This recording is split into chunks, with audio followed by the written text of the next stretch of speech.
دوت وقلت اللي يخش بورسعيد باحترام، اهل بورسعيد هيحترموه. تمام يا كابتن؟ نعم. جمهور الزمالك اجى بعد مباراه الاهلي في بورسعيد، جمهور الزمالك قال على صفحته الشخصيه ان هو جاي بورسعيد يشجع نادي الزمالك فقط، ما ذكرش بورسعيد باي سوء باي ضرر. دخل بورسعيد محترمين شجعوا فريقهم، خرجوا من الماتش مفيش اي مشاكل. ومصر كلها تشهد على الكلام ده. طيب تمام يا كابتن. نيجي لجمهور الاتحاد السكندري. طبعا اولا يا كابتن انا بتكلم المتحدث الاعلامي باسم الجرين ايجلز. اوكي. خاص بالجرين ايجلز فقط. جمهور المصري جمهور بورسعيد مفيش حد بيمثله مهما كان اسمه. اوكي. تمام يا كابتن. اولا نتكلم بخصوص الجرين ايجلز. اولا يا كابتن الجرين ماجيك على صفحاتهم كلهم قالوا الفاظ تجاه بورسعيد. هقولها لحضرتك بالبلدي. الجرين ماجيك اللي هم بتوع اتحاد اسكندري؟ ده دول اتحلوا دول. ما دول اتحلوا اساسا. لا يا كابتن جرين ماجيك ما اتحلش. طيب اوكي اتفضل يا احمد. قالوا ان هم بورسعيد معانا سيوف ومعانا مولوتوف ومعانا وهنكسر في البلد اللي ما فيهاش رجاله. يعني اللي بيتقال اللي هم بيستفزوا الجمهور المصري. تمام. واللي يشهد علينا برضو الفيسبوك والناس كلها شايفه. تمام يا كابتن. يعني عملوا بيان ولا شاتنج؟ لا قالوا يا كابتن وعلى صفحاتهم كلهم بيرفعوا حاجات وبيقولوا بورسعيد ما فيهاش رجاله وكلام كتير، وقالوا ان احنا داخلين نكسر في بورسعيد. فطبيعي يا كابتن انا بورسعيد دي معروفه اللي هي مع احترامي لاي حد في مصر بلد الرجاله اللي دفعت عن تاريخ مصر. فطبيعي يا كابتن احنا لو مع التخريب اتوبيس اللاعبين بتاع الاتحاد السكندري كان معدي قدامنا وهو طالع من قريه الفيروز، لو احنا ضد التخريب كان طبيعي يا كابتن ما طلعناهوش من بورسعيد اساسا. صح ولا لا يا كابتن؟ كمل يا احمد وهرد عليك في الاخر. ماشي. ما انا بعرف حضرتك برضو يعني. انا بسمعك وهرد عليك في الاخر. يعني ازاي ما تطلعهمش من بورسعيد يعني؟ ايوه قول يا احمد. ازاي ما تطلعهمش احمد من بورسعيد يعني؟ انا برد على حضرتك على الناس اللي بتقول لو احنا مع التخريب. يعني هو ينفي ان هو مع التخريب. لو احنا بلطجيه واحنا مع التخريب طبيعي يا كابتن اللي احنا مش هندخل اي حد يخرب في بورسعيد. طب خش على الجمهور بقى، خش على الجمهور يا احمد. جرين ماجيك قال اللي هو جاي يكسر في بورسعيد وكده، كنا احنا واقفين يا كابتن وكان الامن واقف عند المنفذ بتاع بورسعيد، تقابلوا بورسعيد الكلام ده خالص. تمام يا كابتن. جمهور الاتحاد السكندري ركن عربياته قبل الكمين اتفتشوا من الامن. تمام. وقيادات الامن كانت كلها واقفه. قيادات الامن قالوا ان جمهور الاتحاد ممسوك بزياده عن 40 سكينه.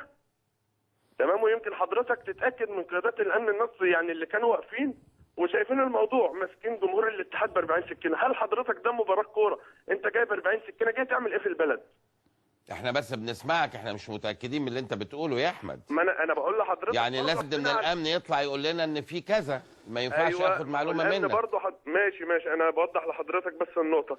طبيعي لقينا بقى ايه جمهور الاتحاد ركن عربياته قبل الكمين، مفيش امن اتدخل، عايزين يخشوا بورسعيد على رجليهم. الطبيعي يا كابتن اللي احنا كشباب الثوره احنا اللي عملنا الثوره، احنا كنا بنقف بلجان شعبيه ايام الثوره نحمي بيوتنا ونحمي بلدنا، فطبيعي مش هنسيب اي حد مهما كان اسمه. طب تقوموا تضربوهم بالطوب يا احمد وتكسروا لهم الدنيا؟ لا يا كابتن احنا واقفين محترمين. ما احنا كابتن لو كنا واقفين بطوب وواقفين زي ما الاهوال اللي اتقالت علينا واللي احنا خطفنا ناس، ما انا قلت لحضرتك كنا كسرنا اتوبيس العكس. طب ما الولدين اللي اتخطفوا دول ايه؟ لا ما فيش اي حاجه من ديت يا كابتن وهم يكذبوني وهقول لحضرتك انا لسه جاي. طب خليك معايا. يا احمد. معايا محمد صلاح من الجرين ماجيك اتحاد السكندري. مساء الانوار يا محمد، اتفضل. مساء الانوار يا كابتن مدحت. اتفضل يا حبيبي. دلوقتي حضرتك مدير امن بورسعيد لازم يشال فيها يا كابتن مدحت، احنا جمهور مش قليل في البلد. انت سمعت احمد رزق دلوقتي وهو بيتكلم؟ لا انا ما سمعتهوش. طيب معانا احمد رزق الناحيه الثانيه، ده المتحدث باسم الجرين ايجلز بتوع بورسعيد، بيقول ان انتوا وصلتوا هناك وكان في معلومه وانتوا قلتوا على الفيسبوك قبلها بيوم ان انتوا هتنزلوا تكسروا وتعملوا وتساووا على الفيسبوك، وبعدين لما رحتوا وصلتوا الشرطه وقفتكم، طلعوا اكتر من 50 سكينه كانت معاكم. قول لي اذا كنت عندك الشجاعه كفايه تقول بجد، قول. انا هقول بجد بصراحه. احنا رحنا اول لما رحنا مدير الامن استقبلنا، فتشونا الاول. كل الكلام اللي احمد رزق قاله مش صح، مش حقيقي. ايه الصح؟ هقول لك الحقيقي بالظبط. انا مش هنكذب. هو اللي حصل دخلنا بالاتوبيسات. اول لما دخلنا على البوابات، راحوا مفتشيننا، مدير الامن جاي بيدخلنا الاتوبيسات، راح جاي قال لك انا مش هقدر احميكم. قال لك انا مش هقدر احميكم. اما فتشوكوا لقوا معاكم حاجه يا احمد؟ لا ما لقوش معانا حاجه. ما كانش في حاجه خالص. طيب هل تعرضتم لضرب او اذى من مجموعه الجرين ايجلز يا محمد؟ من بورسعيد كلها كابتن مدحت طلعت علينا بره في المنفذ، بس احنا واقفين باتوبيساتنا ما فيش حاجه، واقفين عادي مستنيين مدير الامن يقول لنا خشوا، مدير الامن بيقول لك انا ما اقدرش، واحنا يعني جايين من اسكندريه عشان نرجعوا. لا طبعا ده مرفوض تماما، بس انا سؤالي محدد، عايز اجابه محدده. هل حصل حد ضرب عليكم طوب كذا كذا، ولا مجرد ان انتوا حجزوكوا؟ ده مرفوض ان انتوا تتحجزوا وترجعوا، ده امر مرفوض تماما، لكن بتكلم على حته هل حد ضرب عليكم طوب، حاول يأذي حد فيكم، الكلام ده؟ ايوه كابتن مدحت. ايه بقى؟ طلعوا علينا بالسيوف وضربونا بالطوب، وكان مدير الامن والامن كله واقف في بورسعيد على المنفذ، ويركبونا الاتوبيسات وعايزين يمشونا. يعني اتضرب عليكم طوب فعلا؟ ايوه اتضرب علينا. رد يا احمد. بس احنا عايزين نتكلم في نقطه معينه حضرتك. انا عايزين نوصل للحقيقه، انا مع حضرتك او الكابتن مصطفى او الكابتن مجدي، اكيد دخلت بورسعيد قبل كده. طبعا. كابتن في حاجه اسمها منفذ، يعني المنفذ دوت صعب اللي انت تعديه تفتيش، ما معنى اللي انا هعدي بطوب وبسيوف يبقى البلد ما فيهاش امن، اللي انا هرب بقى اي حاجه، ولا ايه يا كابتن؟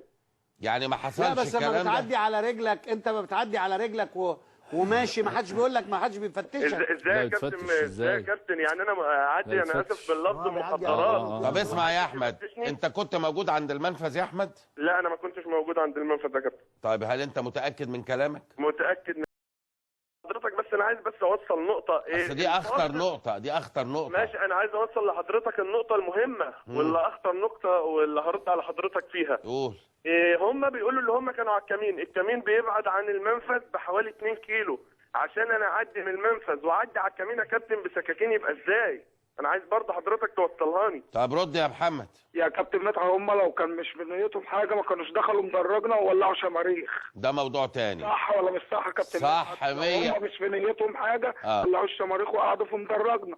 طيب احنا بص يا كابتن مدحت، هو الموضوع ده اسكندريه كلها هايجه عندنا، اسكندريه كلها هايجه، فاحنا اي بورسعيد هيجي اسكندريه ما يخشش احسن. لا لا لا لا لا زي ما عملوا. بص يا كابتن مدحت محمد، خلينا نكمل الحوار للاخر. طيب ماشي. انا فاتح لكم مساحه انا والكباتن، فخلينا نتكلم كده بلغه لازم المصريين. تبقوا قد المساحه اللي مفتوحه دي يا جماعه. بالظبط كده. يا محمد ويا احمد. وبعدين انا عايزك بعد اذنك يا مجدي، كابتن يا احمد اسكندريه، يا احمد يا كابتن. احمد بورسعيد ومحمد اسكندريه. محمد اسكندريه، لما يطلع رئيس النادي المصري يا محمد يعتذر لشعب اسكندريه وجمهور اسكندريه ويقول انا جاي بمجلس ادارتي عشان نعتذر لجمهور اسكندريه، هل ده كفايه يا محمد؟ ماشي يا كابتن مصطفى انا معاك. وبعدين زي ما قالك في بدايه البرنامج، احنا عمرنا جمهور جه اسكندريه واحنا عملنا معاه اللي حصل. لا القصه احنا مش الجمهور يعني مش دي يا القصه احمد ويا محمد. انا هسال سؤال صغير يا كابتن مجدي. انا عايز اقول حاجه بس يا كابتن. اسمعك بس، عايز اساله على حاجه. احمد اقسم بالله، احمد اقسم بالله على الهوا دلوقتي ان مفيش طوبه اتضربت على اتوبيسات جمهور اسكندريه. تمام يا كابتن، بس انا جاي لحضرتك في كذا نقطه، لان حضرتك برضو اتكلمت في حوارات كتير. تمام يا كابتن. بالنسبه للجمهور المصري، حضرتك بتقول يعني، او مش حضرتك بتقول، او ناس معينه في بورسعيد لا تحمل اي اسم وصلتك اللي احنا بلطيها واللي احنا حاجات كتير. تمام يا كابتن. الوقت بالنسبه لحضرتك ماتش الحرس الحدود المصري، حرس الحدود والنادي المصري في اسكندريه، واسال كابتن محمد غندر، اتوبيسات النادي المصري متكسره، تمام، اتوبيسات الجرين ايجلز بالاخص متكسره. حضرتك فسر لي بالموضوع ده.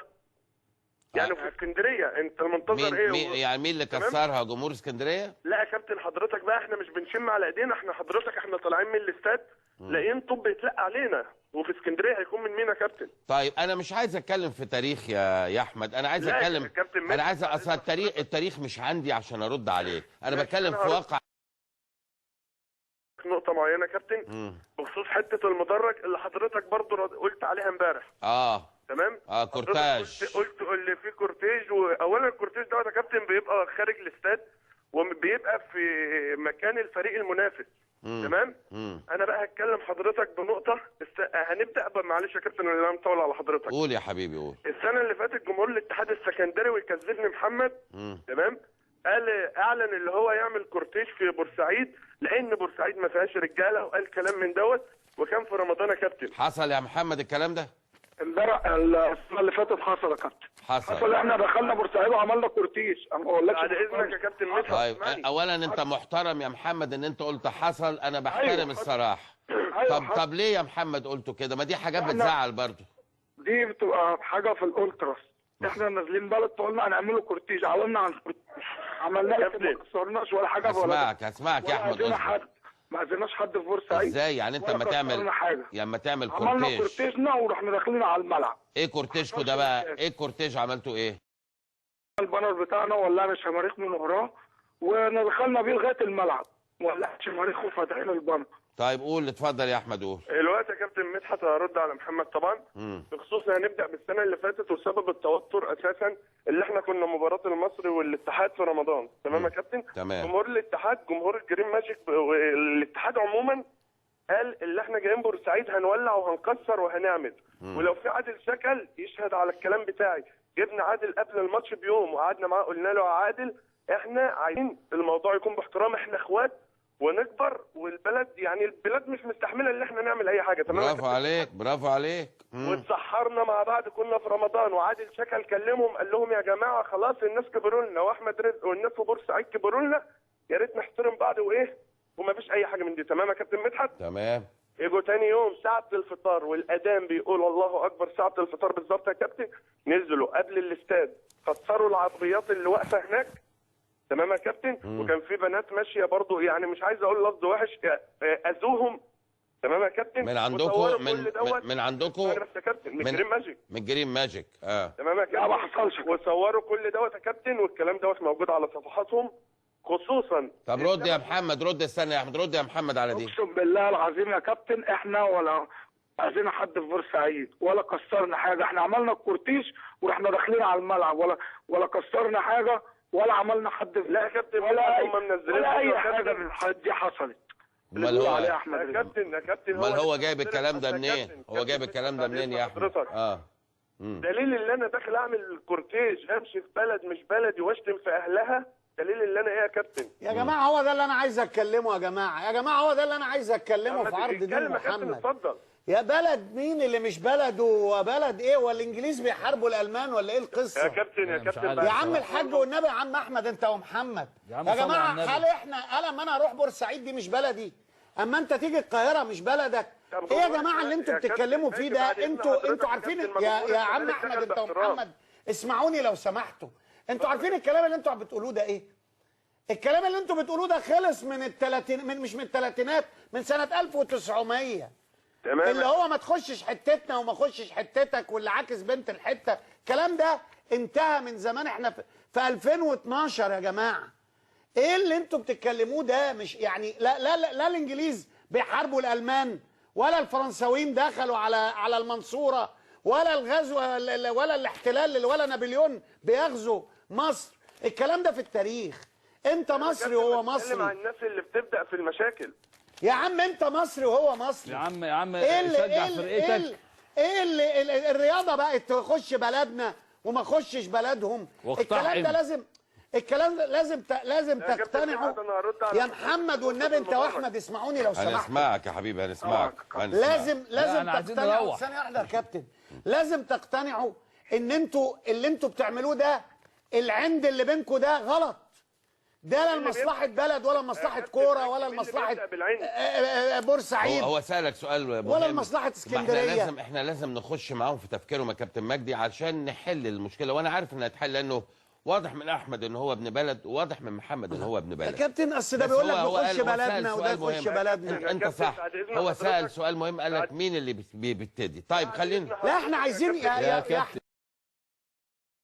يا احمد بعد اذنك لا مرتين ولا ثلاثه يا جماعه. يا احمد يا كابتن انت مش مديني فرصه اتكلم. والنبي يا احمد اسمعني انت ومحمد. هخليك تتكلم بس اسمعوني. عايز اقول لكم حاجه. الكبر ان انتوا تتغاضوا عن القرف اللي بيحصل ده. الكبر ان انتوا والحب لناديكوا والحب لبلدكوا والحب لوطنكوا اللي مزروع فينا. احنا بنحب الوطن يا ابني، وانتوا لازم تكونوا بتحبوا الوطن. انتوا مصر دي كابتن احنا اللي عملنا الثوره، طبيعي اللي احنا بنحب. طب يا حبيبي اما انتوا تعملوا الثوره هل تصغروا لدرجه ان ده كورتيج وده مورتيج وده ايه الكلام ده؟ حضرتك مع احترامي لحضرتك انت بتتكلم كلام مخالف. انا في بورسعيد، انت تيجي عليا تخش باحترام هشيلك فوق دماغي وادخلك اوصلك لحد الاستاد. تمام تمام. طيب ولا لا يا احمد كلام مظبوط يا ابني. احنا دلوقتي هل من مخرج يا احمد؟ هو ده. طيب خلينا هل من مخرج؟ انا برضو بوضح لحضرتك النقطه. اولا يا كابتن، جمهور المصري مضياف واحسن جمهور في مصر، واسال كابتن مصطفى يونس بالاخص، لان كابتن مصطفى اكيد كان معانا بالمنتخب وشاف جمهور المصري ازاي. تمام يا كابتن مصطفى ولا لا؟ اكيد، وانا عشان كده اخترت بورسعيد. يا ابني انا عشت معاكم. انا بوضح برضو، انا عشت عندكم وعشنا في اسكندريه. انتوا محترمين واسكندريه محترمين والمنصوره محترمين. يا كابتن ادينا فرصه بعد اذن سيادتك. اتفضل. احنا هنتكلم في موضوع السنه اللي فاتت. جمهور الاتحاد اعلن اللي هو نازل يكسر. معنى ايه اللي انت جاي بلدي وعايز تكسر؟ مهما كان لو انا ابن حرام مش هسيب بلدي برضه. انا اسف يا كابتن في يا اخي ده تلاقي كلام تهريج على الفيسبوك. انت شايفهم يعني كسروا ايه؟ يعني حضرتك يا كابتن لا يعني ناس هو اللي كل اللي يتكتب على الفيسبوك تصدقوا يا احمد؟ انا يا كابتن انا بورسعيدي، لو ماليش خير في بلدي مش عايش فيها. طيب هو خلي بالك كابتن مجدي، عشان نوصل لهم لازم نفكر زي ما هم بيفكروا. انت بتتكلم كلام بخبرات السنين، وانا طبعا بتفق مع كل كلمه انت قلتها، لكن لازم نوصل لهم من خلال تفكيرهم. هو وجهه نظر احمد ان الجماعه بتوع الجرين ماجيك، محمد صلاح والمجموعه اللي معاه، حطوا حاجات على الفيسبوك وعملوا معاهم اوضاع مزعلاهم. الناحيه الثانيه نفس القصه. خليني بعد اذنك انا عايز اسال محمد حاجه. اساله ورد عليه اهو. محمد، انتوا على الجروب بتاعكم جرين ماجيك قبل ماتش المصري والاتحاد بتاع امبارح باسبوع او باربع ايام، تمام؟ رفعتوا ايه على الجروب بتاعكم؟ الصور الكورتيج بتاعت السنه اللي فاتت اللي احنا نسيناها وخلاص وقلنا حبايب. ما انتوا كده كابتن برضه بتسخنونا عليكم ولا ايه يا كابتن مدحت؟ خليه هو يرد عليك بقى. هو يرد، انت بتكلمه دلوقتي. ما حصلش يا كابتن مدحت. لا يا كابتن، لا لا لا لا لا لا لا اقسم بالله العظيم موجود الكلام ده على الفيسبوك، ويا ريت جماهير مصر كلها ترد وتشوف. جماهير رد عليه يا محمد، رد عليه. ما حصلش الكلام ده خالص يا كابتن مدحت. ما حصلش. طب يا محمد، التيشيرتات اللي انتوا رافعينها امبارح ودخلنا، انا مش عايز اقول الفاظ انتوا كاتبينها، ما انتوا برضه كده بتسخنونا. طب يعني وانتوا ما كتبتوش حاجه وانتوا برضه بتسخنونا، يعني انتوا ما انتوا كاتبين واحنا برضه يعني احنا لا ثواني، بنحب الفرقه زي ما انا مرفوض الحوار اللي ما بينهم. بعد اذنك احنا عايزين نقف في نقطه يا محمد ثواني. انت بتقول ما انتوا كاتبين، يعني كلامك انت حصل وانتوا كاتبين الكلام ده. انا بوصل لنقطه، انت خش عندنا الصفحه الرسميه بتاعتنا وعندنا الصفحه الرسميه بتاعتكم. انا بقول لك انا اول لما جيت اول لما رجعت بنبص لقيت الحاجه دي موجوده وانتوا شاتمين محدش يرد. انا بتكلم على قبل الماتش يا نجم. احنا اكبر من اللي احنا نرد عليكم يا كابتن مدحت. ثواني يا كابتن، احنا مش عايزين نخش في احنا بنتكلم على قبل الماتش. انا مبسوط. ده قصدي دي اللي احنا بنعمله دلوقتي، دي مهمه وطنيه اكبر من هم مش هيخلصوا. لا بالعكس، هم بدأوا الحوار مع بعض. ده امر كده مش هنروح يا جماعه. يا كابتن مدحت كلم محمد وخليه يرد عليك يا احمد. اتفضل يا محمد. ماشي اتكلم. ماشي، انا بقول لحضرتك انا على راس المصري والاتحاد في بورسعيد اللي انت ترفع حاجات انت عملتها اساءت لبلدي السنه اللي فاتت. طبيعي يا كابتن اللي انا متوقع اللي انت جاي تعمل في بورسعيد زي دي، ما انت معناها ايه؟ انت ما كتبتش على صفحتك ان النادي المصري وبورسعيد اخوات، طبيعي هتهديني. النادي المصري والاتحاد اخوات، طبيعي هتهديني. تمام ولا لا يا كابتن مدحت؟ رد يا محمد. الكلام ده لو احنا كتبنا احنا ما كتبناش. انا عايزهم يتكلموا بعديها. وانتوا كنتوا اسكندريه ومحدش عمل معاكم حاجه.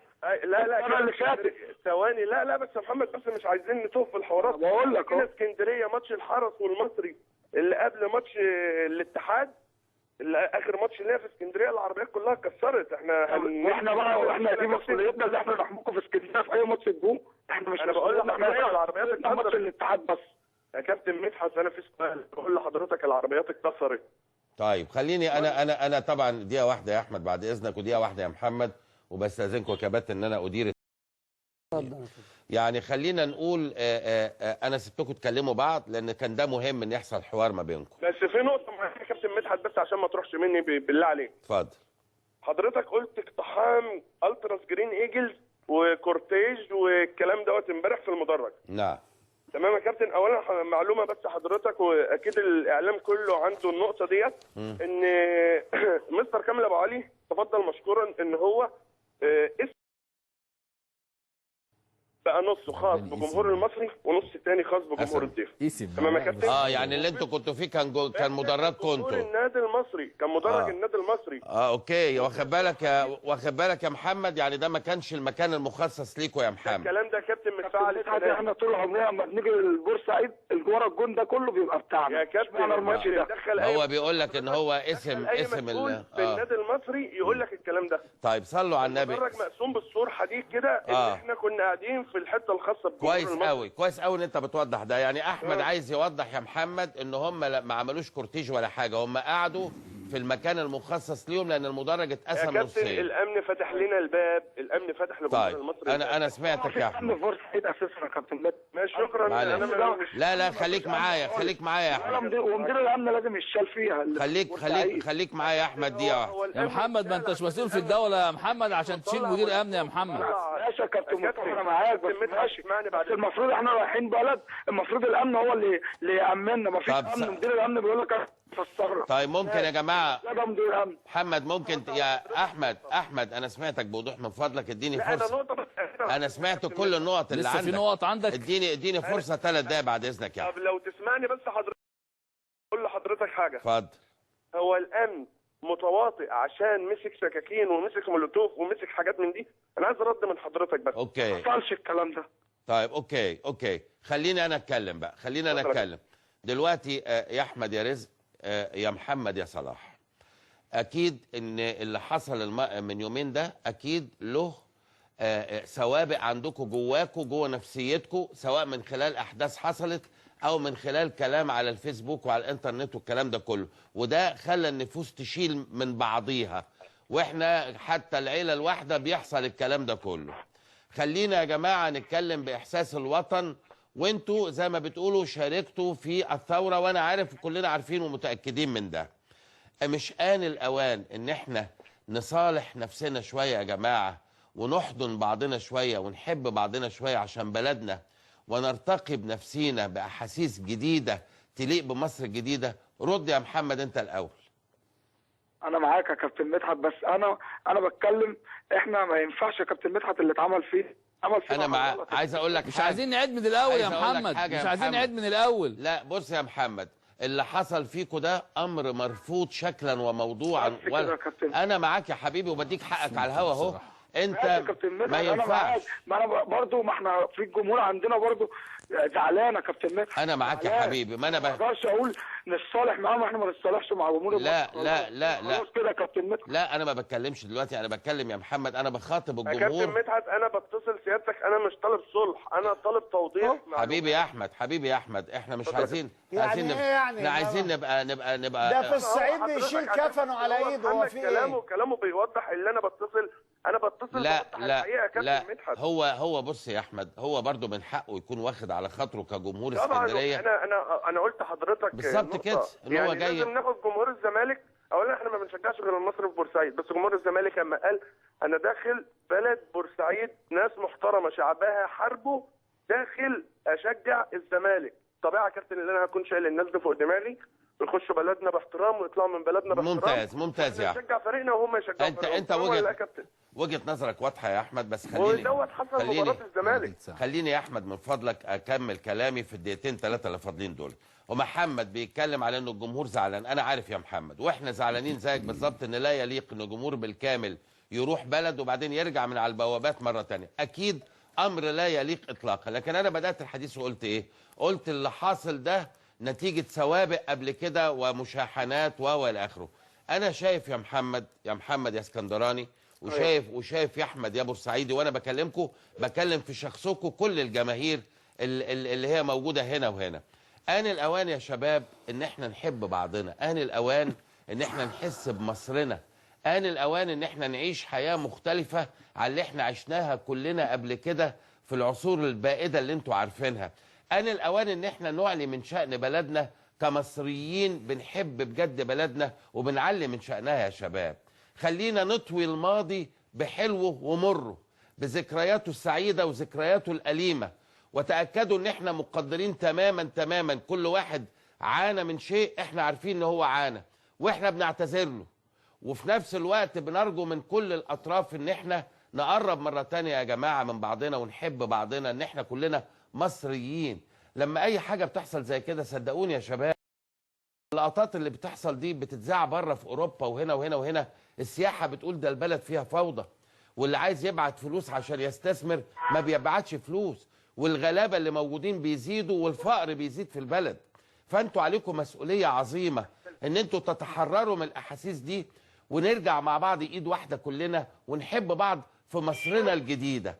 انا سمعتك يا محمد وسمعتك يا احمد، وارجو بعد ما اقفل معاكم انتوا الاثنين في شخصكم تعيدوا مرة تانية نظريات حياتكم في طريقة التشجيع وفي طريقة حب بلدكم وطنكم مصر. انت وطنك الاول هو مصر وبلدك يا بورسعيد، وطنك الاول مصر وبلدك يا اسكندرية. فنرجو احاسيسنا الجديدة دي يا جماعة هي اللي تسود ما بيننا، لان دي مصلحتنا كلنا. أرجو هذا الحاجة يا رب. الأخيرة يا أحمد يا محمد بعد إذنك. يا أحمد يا محمد، أنتوا ما تعرفوش قد إيه العلاقة قوية وقد إيه الوقفات الرائعة بين النادي المصري ونادي الاتحاد السكندري؟